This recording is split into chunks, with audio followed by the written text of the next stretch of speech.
Today marks 1 year since the usually idyllic New South Wales south coast suffered a devastating bushfire disaster. The New Year's Eve catastrophe claimed lives and livelihoods, but as Sky News reporter Eliza Edwards details, the resilient communities there are starting to rebuild. 1 year ago, a New Year's nightmare was unfolding on the New South Wales south coast. Residents and holidaymakers preparing to ring in 2020 with festivities were instead faced with a terrifying bushfire emergency. Its scope and scale over a hellish 48 hours, unlike any the region had ever experienced.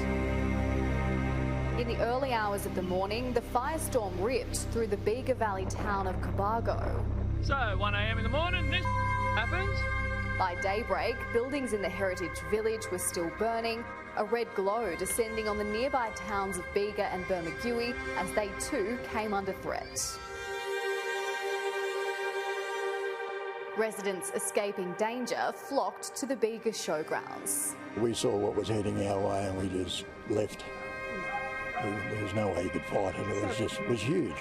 Further north, coastal towns were coming under siege from the Currowan fire 35 days after it was sparked by a lightning strike. As the fire front closed in on homes, hundreds of residents raced down here to MALUA Bay Beach, where they remained for much of the day, watching in horror as the wall of flames crept closer and not knowing what they'd return home to. Locals, tourists and animals took shelter as the fire burnt all the way to the beach. At Lake Conjola, campers pinned by the fire front drove into the water to escape. And in Bateman's Bay, those evacuated watched on as a water bomber refilled and returned to the fight. In central Bateman's, day turned to night, businesses barely visible through the smoke haze. The monster fire was gathering pace by lunchtime as the sky above the Bateman's Bay CBD filled with thick orange smoke and ash began raining down on the town. What made it more terrifying for those who had escaped, they had no idea if their loved ones were safe or if their homes had survived because most power and communications had been cut off.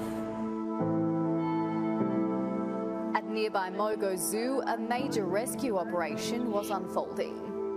While most people were fleeing danger, 15 staff members from the zoo drove towards it. Their plan was not to evacuate the 200 animals living here, but to stay and defend them. And that's exactly what they did as fire encircled the wildlife park and embers ignited spot fires.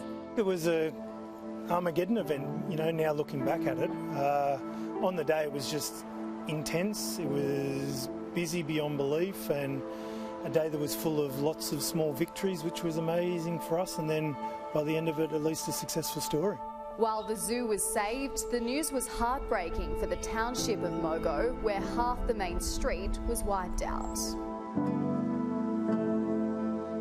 The destruction also realised in COBARGO, but the human toll was much higher. 4 people lost their lives in the Bega Valley, including father and son duo Robert and Patrick Solway.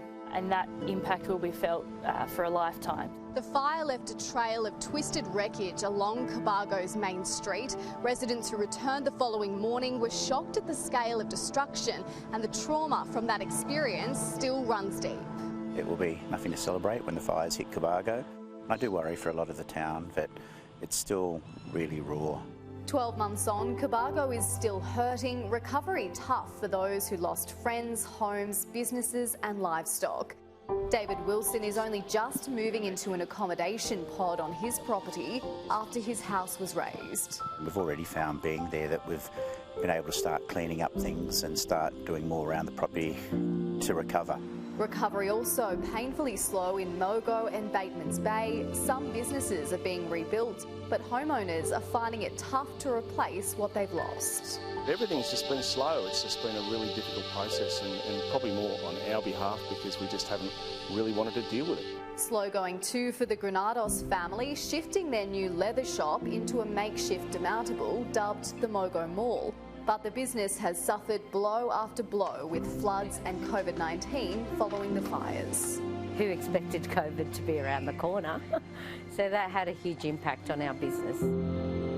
Green shoots in burnt bushland are providing hope for a better 2021 as resilient South Coast communities put the pieces back together after the toughest year of their lives. 25 years together, and this would have to be the testing year. On the South Coast, Eliza Edwards, Sky News.